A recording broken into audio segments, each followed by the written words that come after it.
আজ আমরা বিশ্লেষণ করব বিবিসির সেই বিশেষ রিপোর্ট যা কাঁপিয়ে দিচ্ছে পশ্চিমবঙ্গের রাজনৈতিক ময়দান। ভারতের নির্বাচন কমিশন পশ্চিমবঙ্গের ৭৬ মিলিয়ন ভোটারের তালিকার ওপর একটি বিশেষ শুদ্ধিকরণ অভিযান চালিয়েছে, যার নাম দেওয়া হয়েছে SIR।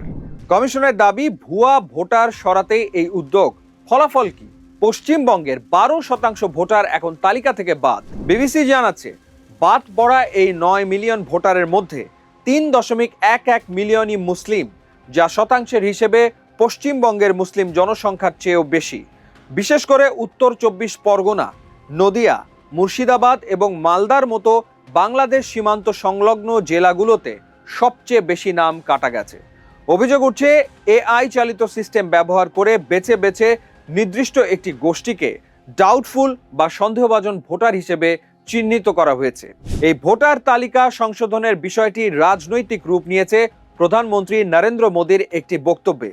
নির্বাচনী প্রচারণায় বিজেপি নেতারা বারবার বলছেন, এই শুদ্ধিকরণ চালানো হচ্ছে অবৈধ বাংলাদেশি অনুপ্রবেশকারী শনাক্ত করার জন্য। ভারতের সাথে বাংলাদেশের ৪,০০০ কিলোমিটারের বেশি সীমান্ত রয়েছে, যার একটি বড় অংশই পশ্চিমবঙ্গের ওপর দিয়ে। রাজনৈতিক বিশ্লেষকদের মতে, বিজেপি এই ইস্যুটিকে ব্যবহার করে হিন্দু মুসলিম মেরুকরণের চেষ্টা করছে।